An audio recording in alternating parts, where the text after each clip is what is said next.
Alrighty, welcome back. Another episode of Post-Fades and Cheesesteaks. Tonight or today or to morning, whenever you listen to this, we're a little late. We've had some hiccups along the way, and I'm actually doing this episode solo. Tim had some issues trying to get on, so we're just gonna bang this one out pretty quickly. Fairly significant week 3, but as the season goes on, obviously it's going to get more interesting because September, we still really don't know much about these teams. I mean, we have only 5, I think, teams undefeated still, which is insane to think. We have Kansas City, which they could very easily be 0-3.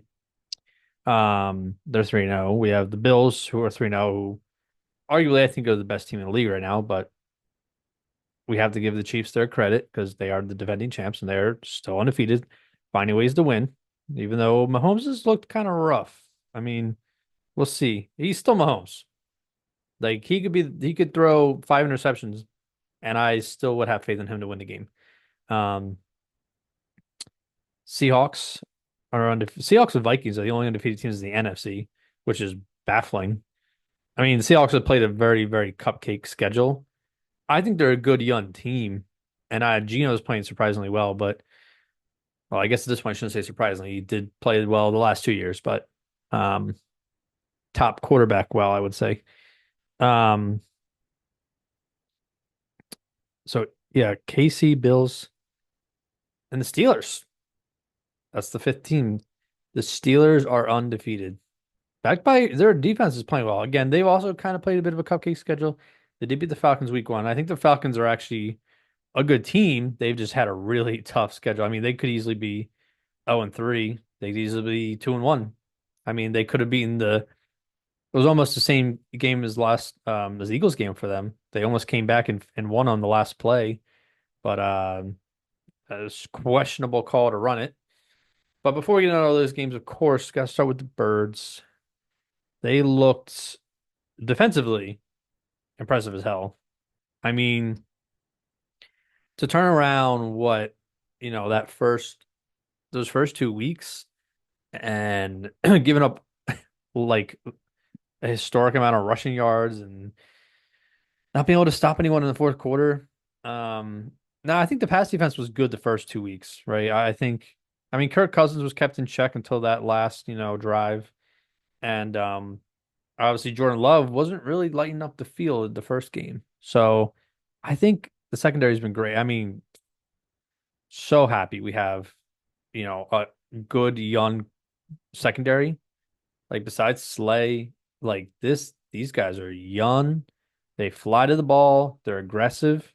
I mean, even Reed Blankenship, who I give a lot of shit to, you know, been getting called the White Ed Reed lately. He's got back-to-back game-sealing picks to end games, and he's playing really well. I'm not gonna lie.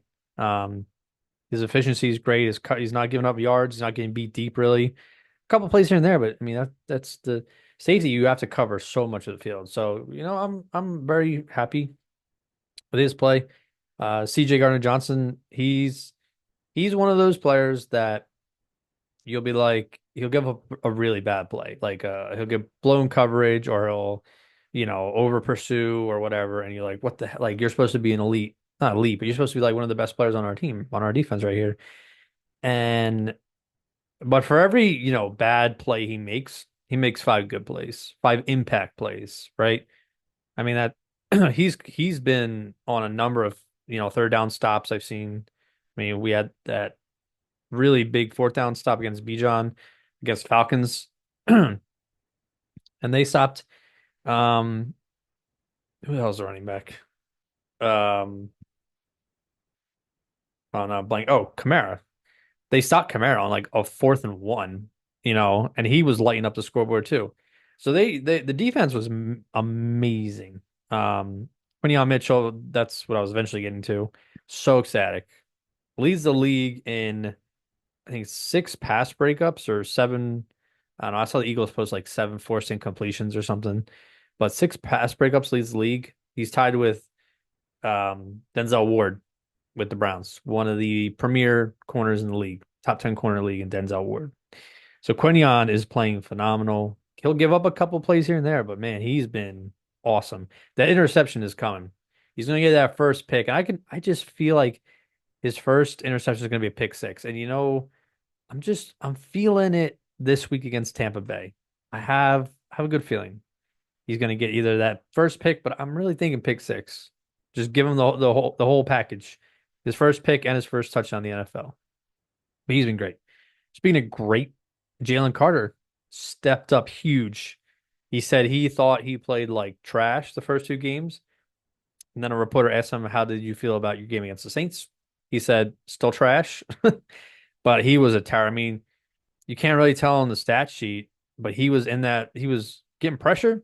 He was forcing, Kamara to get around his original you know, lanes he's supposed to go through in the running game. I mean, Jamal Williams came in a couple plays as a sub for Kamara, and he got like 1 yard.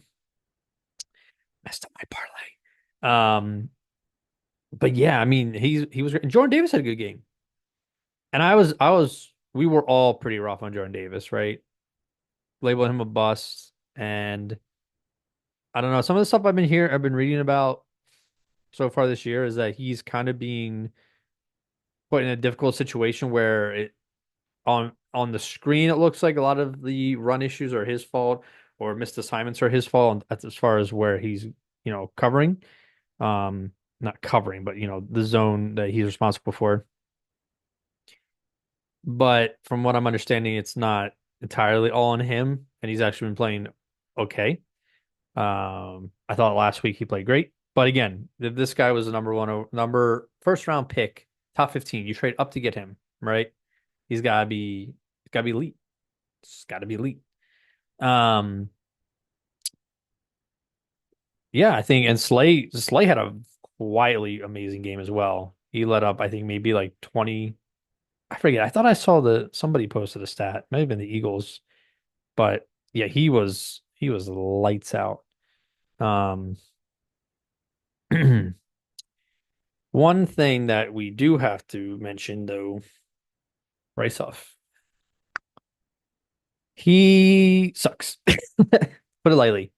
He does not look good. I don't know if he just needs to get more acquainted with the defense, but I mean when I watch him rush, he's got one move and it's speed. He comes in with speed, which is why half the time he looks like a fish flopping on land, just being on the ground because he overruns himself, outruns himself. Um, and it's frustrating. You give this guy so much money. You say, "Hey, I'm going to pay the younger dude. Get Reddick out of here." I mean, Reddick's not playing.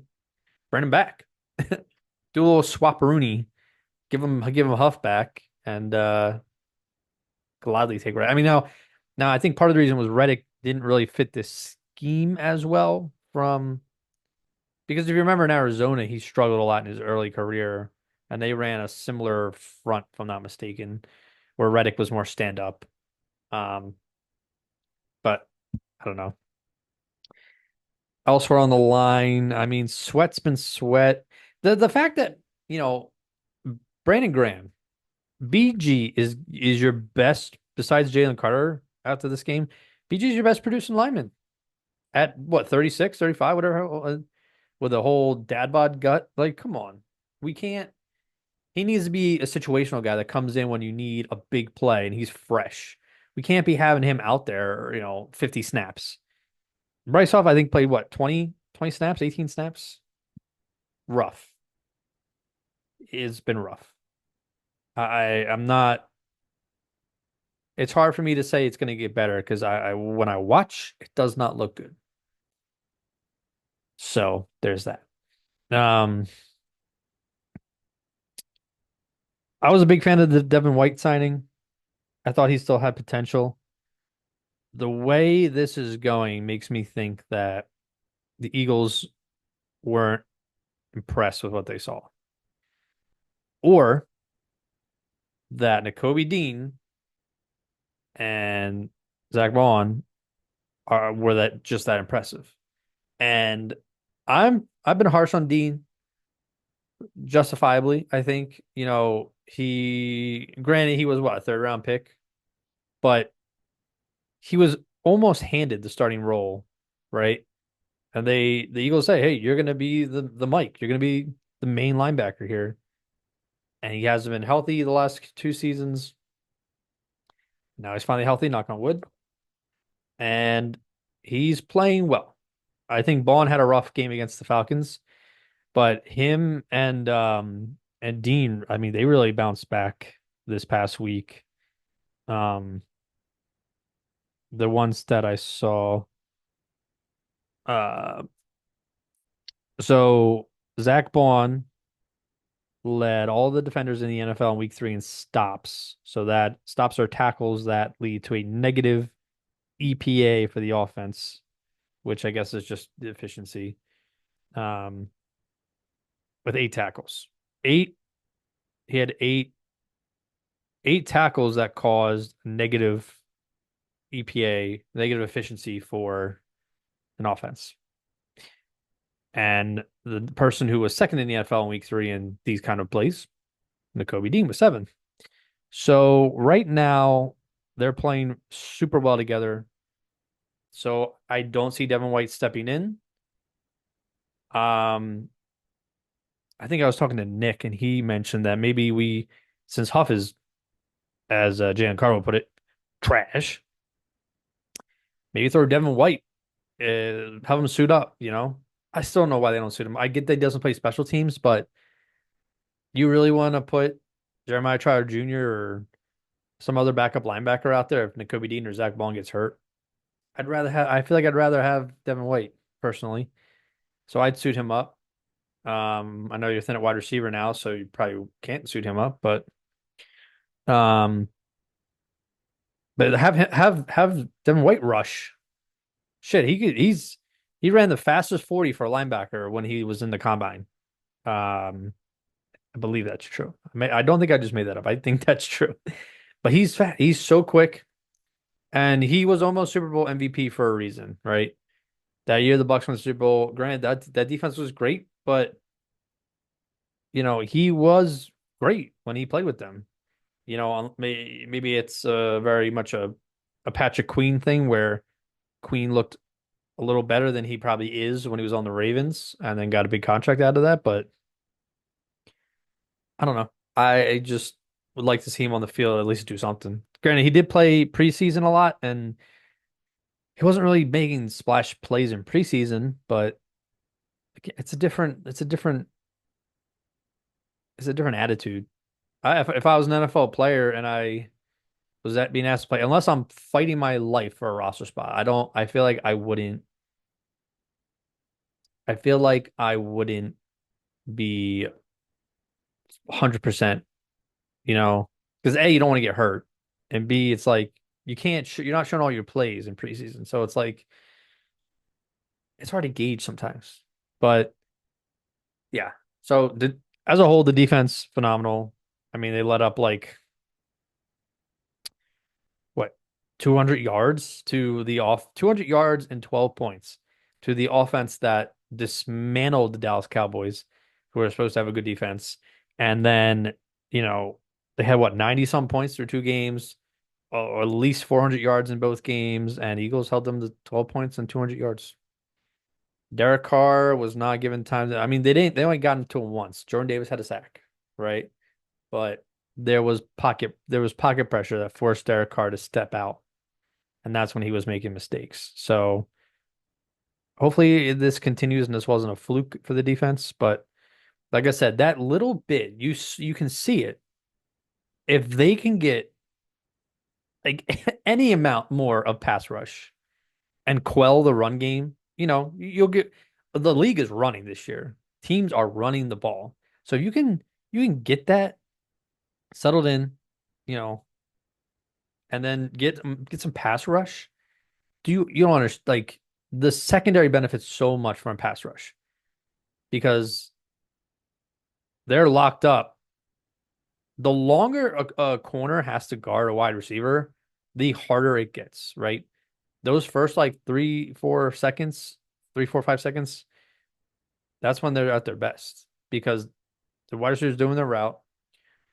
Once everything starts breaking down and the wide receiver starts freestyling and, the quarterback has forever to find someone open, that's when holes in your secondary come out. So, man, if we could just get some pass rush, hopefully, hopefully, Nolan Smith starts, Mr. No Gloves, Mr. starts, getting some. I'm waiting for like a 3 set game from him, like just a breakout game. I don't think he's looked particularly great.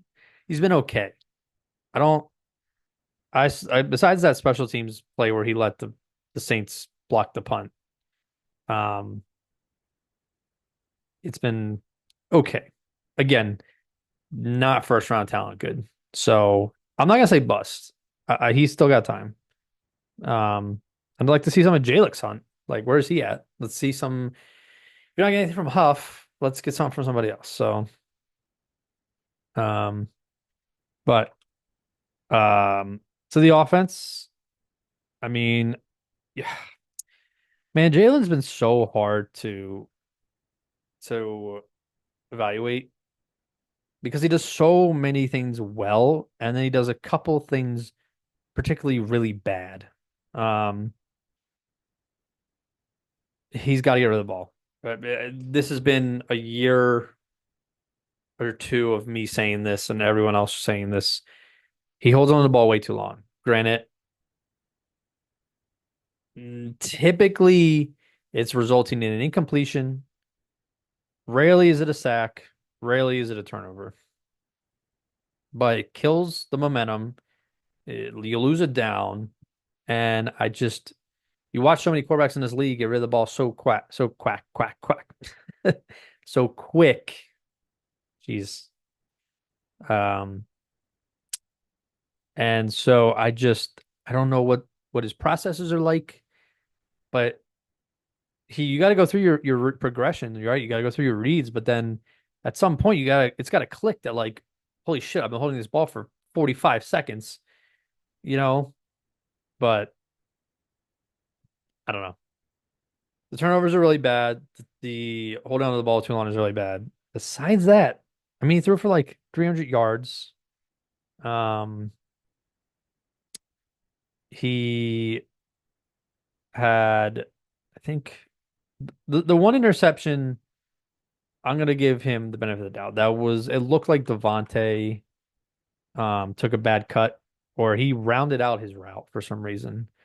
And instead of cutting across sooner into the end zone, he kind of rounded it or tripped, or I don't know what happened, but he did not get to the target zone that he was supposed to reach where Jalen was pushing the ball. Um, so that resulted in an interception. I mean, overall, I mean, you look at team stats, 460 yards for the Eagles, 219 for the Saints, 20 first downs for the Birds. Third down efficiency could use some work, 6 of 14. Fourth down, 1 for 3. Okay. I guess this is where we're talking about Sirianni.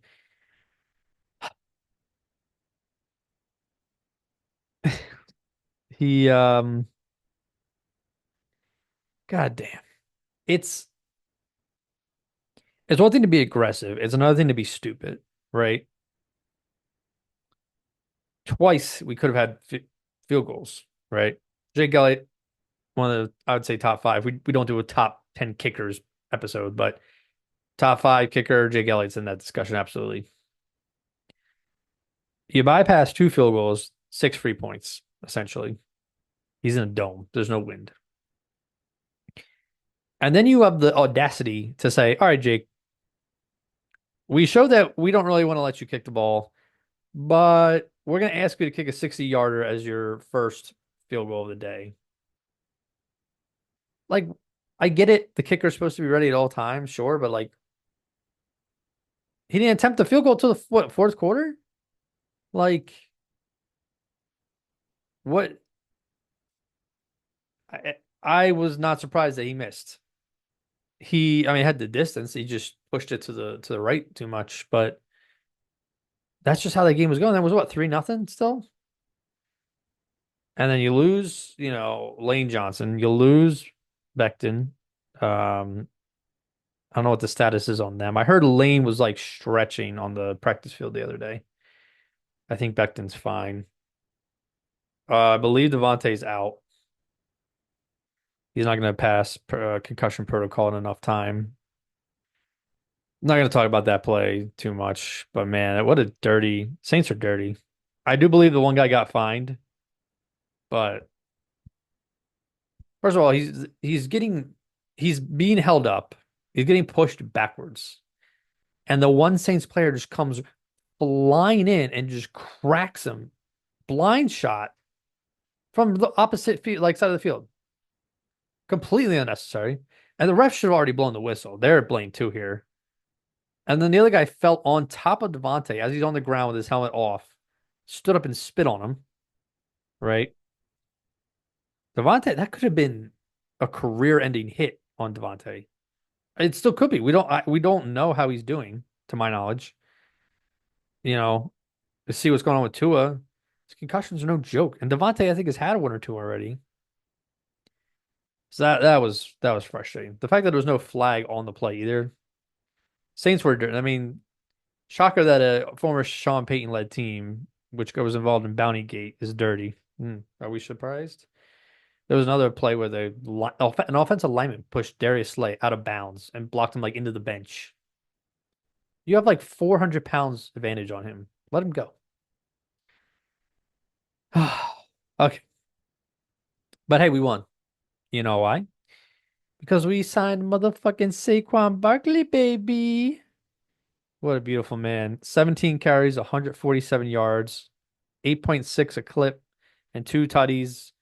Obviously had that massive like 60 yarder, I think it was, to first team to score a touchdown all day. And then least we forget Dallas Goedert.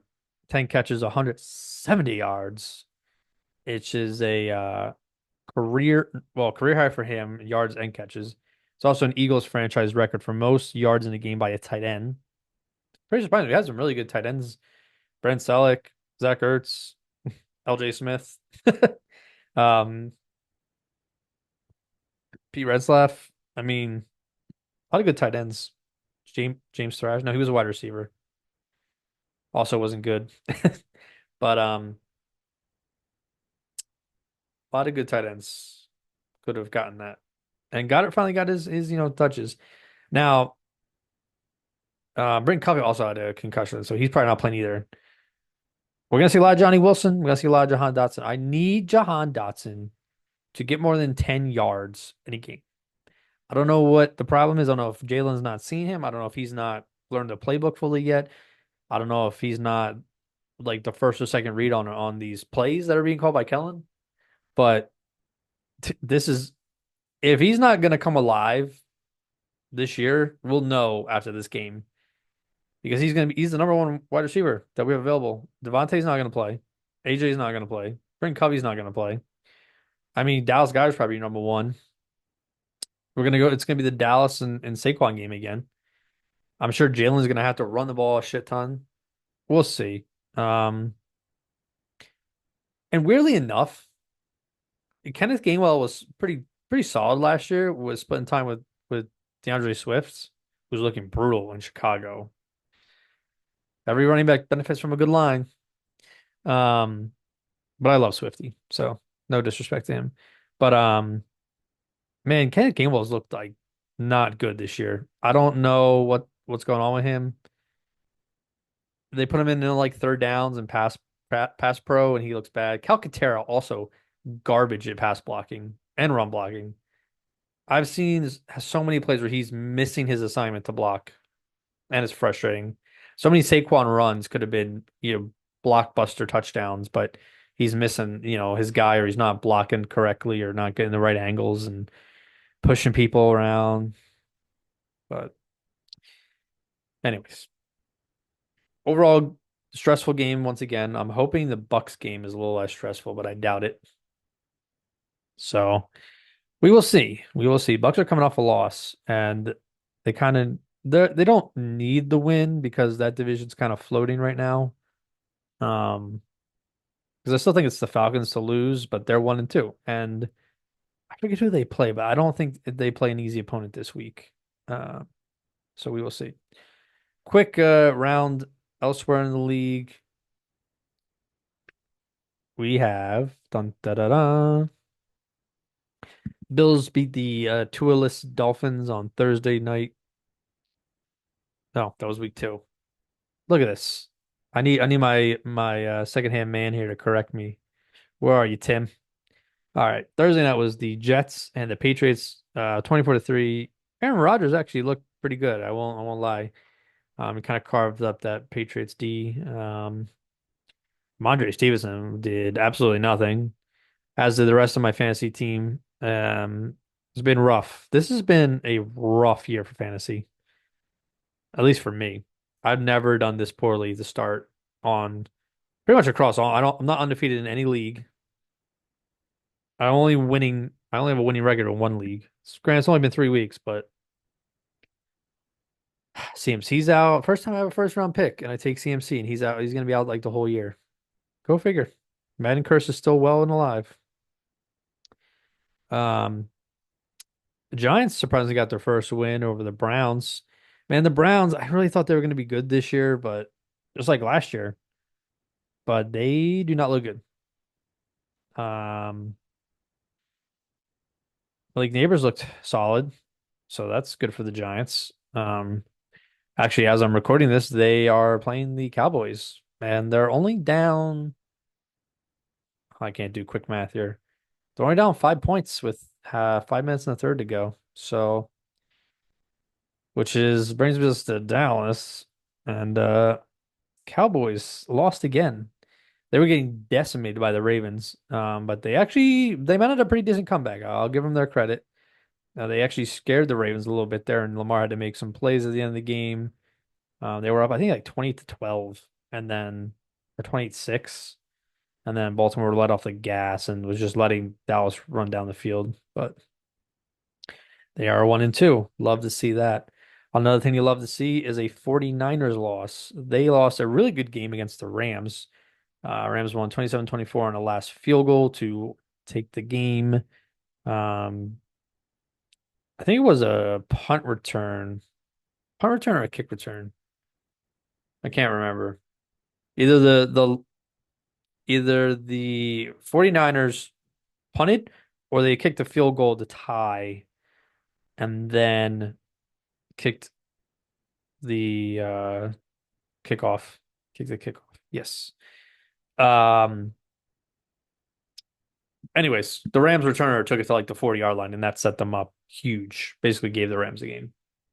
So, but 49ers are also 1-2. Love, love, love it.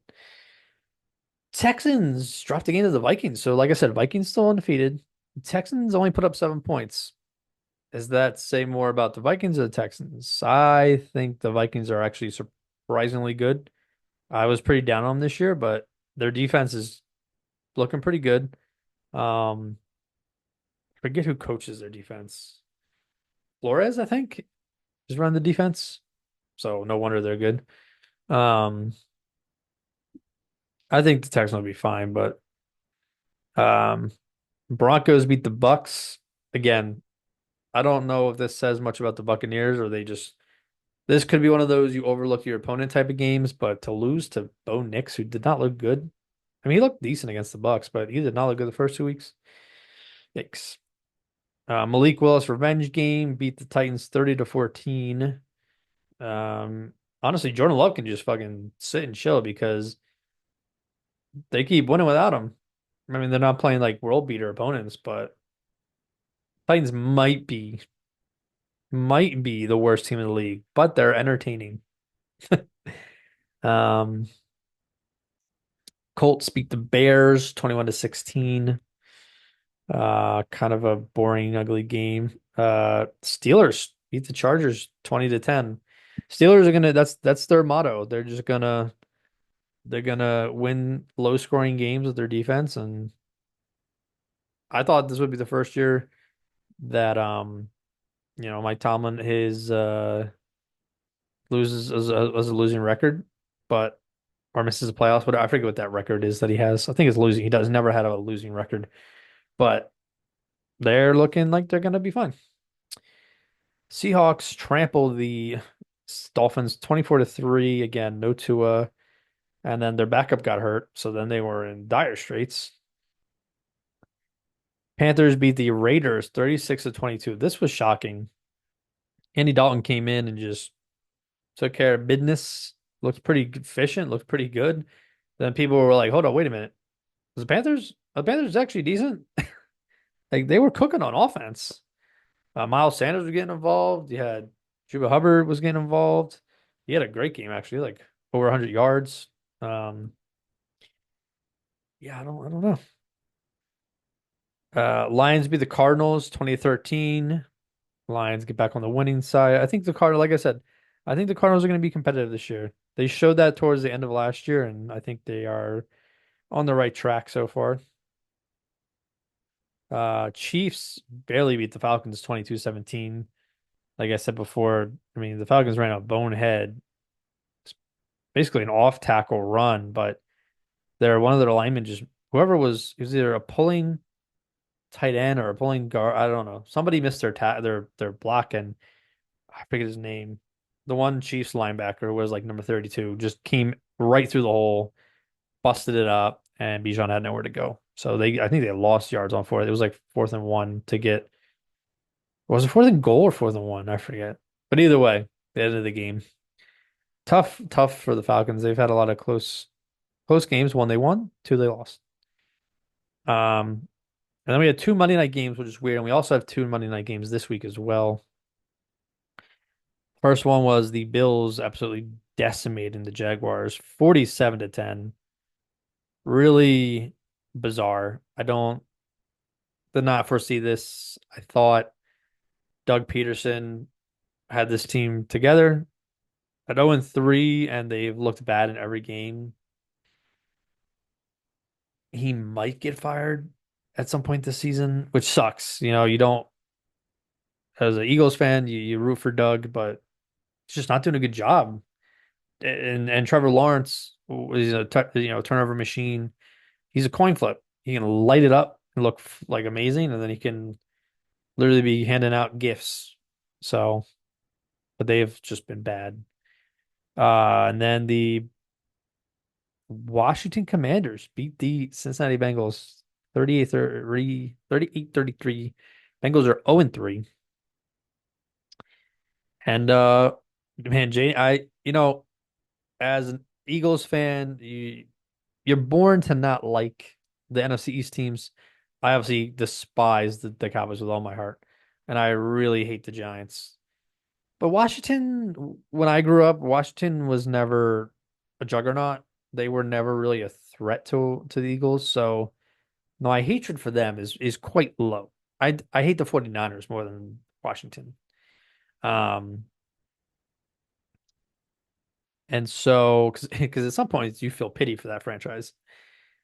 But Jayden Daniels, man, it's kind of hard not to root for him. He looks awesome. Through a dime, absolute dime to scary Terry McLaurin in the end zone to really basically seal the game. They went up um 2 scores, I believe it was, like 3 minutes left or 4 minutes left, whatever it was. And yeah, they could surprise some people. I still don't think they're playoff ready, but I mean Jane Dales is already looking better than Caleb Williams, which is a perfect segue into my too much whiz. Now, it's pretty difficult to do this without a Tim because I don't know who I'd be asking at this point. So I'm just gonna kind of leave it up to you guys. Um, all that or listening to the stream. Number one, like I said, Jane Daniels is looking pretty good. Too much whiz for y'all, and I'll chime in with like one or two words. The Bears would have been better off keeping Justin Fields and using that pick to build around him instead of drafting Caleb Williams. I'm it's early, but Fields is looking decent with Pittsburgh, right? But I'm gonna say too much whiz, and I'm gonna say give it time. I still think Caleb's output can be better. than what Justin Fields is possible. I think his ceiling is higher than Fields, but I think they're very similar. Um, so second one, too much whiz. Travis Kelce is hitting a wall, and this is the start of his decline as one of the greatest tight ends of all time. Now, I'm gonna be real. I'm gonna say not too much whiz. Now, I don't think he's gonna be like dog water, right? He's still gonna be a really good tight end, but I don't think he's gonna get 1,000 yards this year. I don't think he has it in him. Um, his first game, he went 4 catches, 39 yards. Then he went 4 catches for 30. Then he went 8 for 69 last week. So the improvement, right? He's getting more targets, but no touchdowns. That's not Travis Kelce. Now, you could look at that and say, oh, those are last year's Dallas Goedert numbers. True. But Travis Kelce is supposed to be your main bread and butter here. Now, Xavier Worthy, they have now, and Rice has been really good for them. I think he's like top five in the league in receiving yards. So he's, doesn't have to be the number one guy, but he's so important to that offense. So I think he is going to start to decline, but I think he's still going to be a top 10 tight end, without doubt. But I do think he's not going to be as clear cut number one elite as he used to be. And then my final too much whiz. The current MVP race is tighter than you think. And if the season progresses the way it's been going, Josh Allen is not your MVP. It's Mr. Sam Darnold. That's right. Sam Darnold is in MVP discussions. How crazy is that? Sam Darnold is playing lights out. He's not seeing ghosts. He's playing lights out. So it's interesting. We'll see how it manages. I'm still gonna say too much whiz because, well, okay, not too much whiz in the fact that he is an MVP through the first 3 games, but too much whiz in the fact that I think he's not gonna sustain it. He's gonna he's gonna go through a slump at some point. It's just in his DNA. But for now, no studs and duds because I don't have Tim's notes and I don't have Tim here, obviously. But obviously Saquon and Dallas Goedert were phenomenal. I mean, Malik Neighbors had a good game. Um, Juwan Jennings had 3 touchdowns. I think it was this week. He had 3 touchdowns, like 150 yards. Um, yeah, some good players. So, but beyond that, we had another week of terrible game picks. Let's see, just to refresh my memory. Um,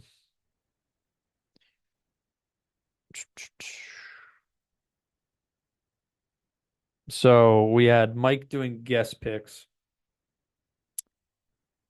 He went 7-9 this week. Tim went 6-10, and I went 8-8 for the third straight week. So I mean, at least I'm 500, right? So right now I am Tim's in last, 21-27 overall. I'm second, 24-24 overall. And our guest picks between we had Nick, Bobby, and Mike combining for 25-23. They are smarter than us. That being said, um, do power rankings real quick. Jesus Christ, real quick. Um, almost wanted to push for the Bills to be number one, but we got to have the Chiefs there. So Chiefs number one for week 4. Got the Bills at 2. Vikings up at number 3. Steelers jump in at number 4. But we got Fleury. Mr. Fleury had concerns about our rankings last week when the Steelers were undefeated.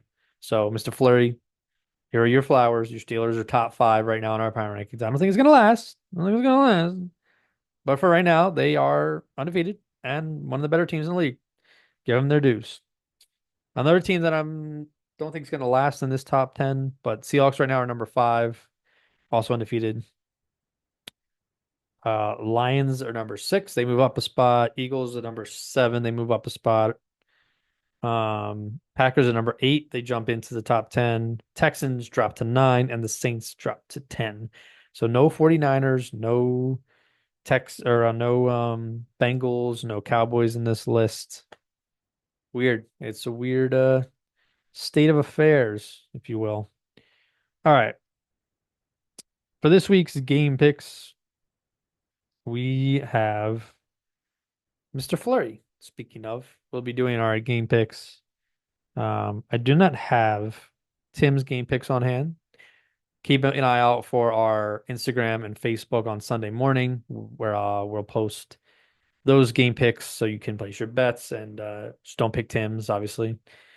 And yeah, so let's get right into week four already. I mean, September's about to end. Well, God, we're almost a quarter through the league already. I'm gonna cry. I need time to slow down. Anyways, before I get into this, if you've made it this far in the episode, please continue to support the show. It's we do this for fun. We do this for those of you that still listen all the time. We appreciate you guys. So it goes a long way if you guys leave reviews on Apple. Um, subscribe on YouTube, like the videos on YouTube, comment on the videos on YouTube. Um, Subscribe to the Spotify feed, the Apple feed, Amazon Music, all that stuff, all the good stuff. Any way you guys can show that free support. Um, we have merch on our Etsy shop. Link is in the bio on our Instagram and our link tree. And possibly trying to get some Phillies playoff merch put together. A little t-shirt for Red October. So keep an eye out for that.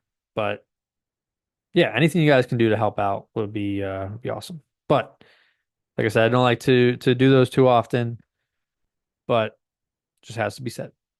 Moving on. Week four game picks. All right. Let's get it. So when I asked Flurry for his game picks, he sent them all to me in emojis. So I had to translate these, right? So if they are incorrect, I just want him to know that that's his fault. All right. Let's get this on the roll. All right. So starting off, like I said, Thursday night game is the Dallas Cowboys at the Giants. By the time you're listening to this, that game will have already concluded. It's pretty close right now. I was gonna go with Dallas anyways, so even if the Giants score here, because they just got the ball back, it's whatever. I'm gonna take the Cowboys, and Flurry also took the Cowboys. Sunday, we have the Saints at the Falcons. Hmm, it's tough because looking at it, I think the Falcons play the Bucks on Thursday night. I think the Falcons secondary is really good. I think the Falcons defense is underrated, honestly. They've held the Eagles and the Rams, or Eagles and the Chiefs to under 25 points, something like that. I am going to take the Falcons here. Flurry is taking the Saints. All right. Rams at the Bears. It's going to be, man, the Rams are down some of their best players, though. They're playing well. I don't know. I think the Bears might steal this game. I'm gonna take the Bears. Flurry's got the Rams. Minnesota at Green Bay. Well, one of these teams is gonna get derailed. I think the Vikings defense is too tough for Malik Neighbors. Unless Jordan Love plays. I don't think he will. I'm gonna take the Vikings. Flurry's on the Packers, based on his cheese emoji. Next game is Steelers at the Colts. Obviously, Flurry is a Steelers fan. He's taking the Steelers. That's tough. Um, Colts really haven't shown me anything, but I can't see Pittsburgh going 4-0. Now, there was a year, if we remember a couple years ago, Pittsburgh was like 9-0 or 8-0. Most pretenders undefeated team in the history of the game. I don't think we see that. I also think the Colts look at their division and go, "Hey, Texans lost, Jags are in disarray.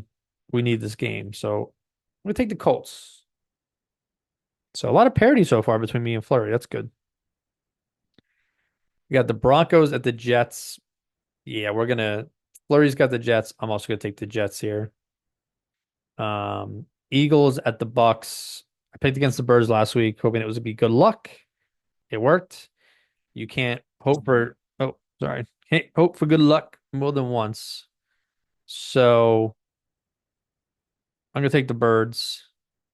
Um, and Flurry's also on the Birds. Next game is the Cincinnati Bengals at the Panthers. As fun as it would be to pick the Panthers, the Bengals cannot lose. They absolutely cannot lose this game. If they lose this game, Zach Taylor could get fired. Like they are in that bad of a situation right now where like they can't afford to keep losing. So I take the Bengals. Fleury is also on the Bengals. Although he sent me an emoji of a tiger. It's like, bro, that could have went either way, Panther or Bengal. But I'm assuming he meant Bengals because it had spots. Although Panthers have spots, if I'm not mistaken.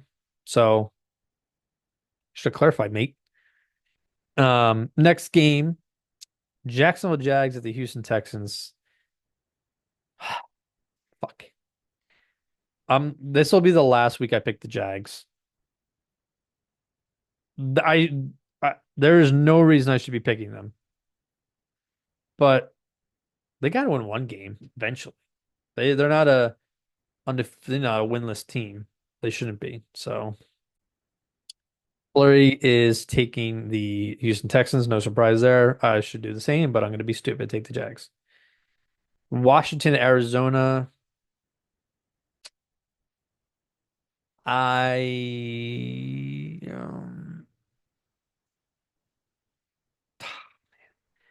I mean Washington just took care of Cincinnati in Cincinnati. So I don't know, man. I'm gonna stick with with Washington. Fuck it. I think the Cardinals are good. Not I mean better than they were last year, but man, I don't know. All right. We're really going ballsy on these picks here, boys. Okay. Next game we have dun da da da. New England at San Fran. Even though San Fran is bullied with injuries, I'm taking San Francisco. Fortunately.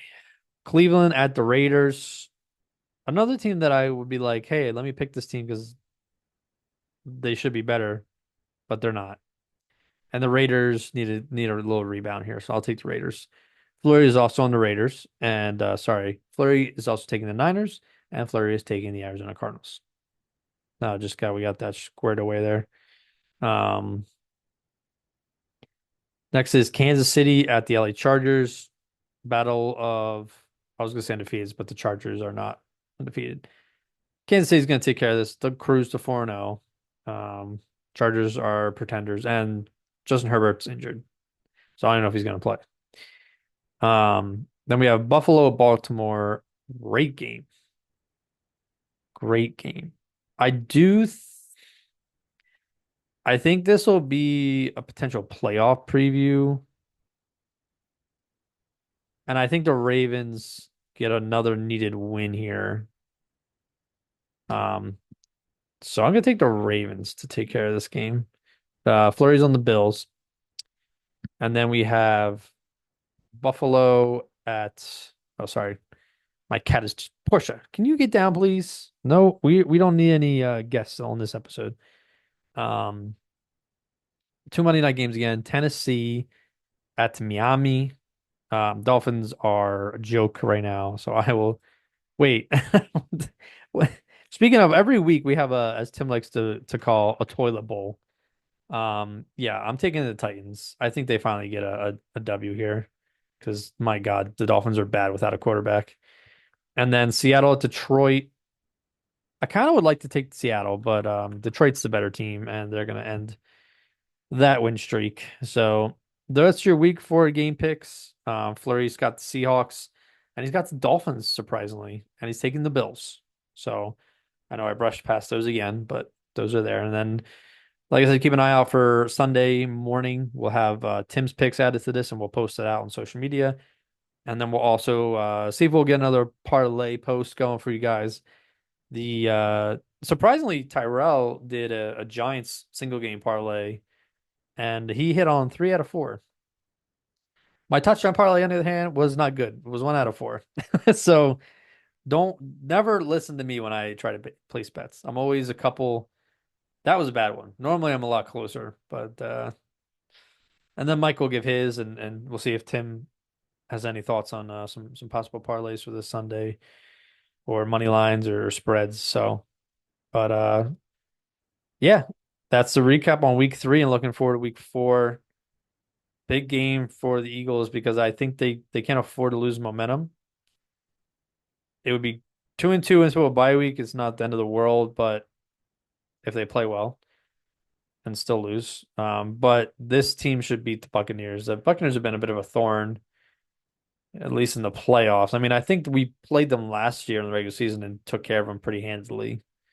Um, I feel like it was a blowout. I feel like we put up 30 points against them. So let's hope for that again. Down a lot of players. Don't know about Lane Johnson and back and Mike that side of the line, but we will see. Hopefully Bryce Huff comes alive. Or he's just benched permanently. We will see. But until then, everybody enjoy your Friday, enjoy your weekend, and fly, Eagles, fly. Peace.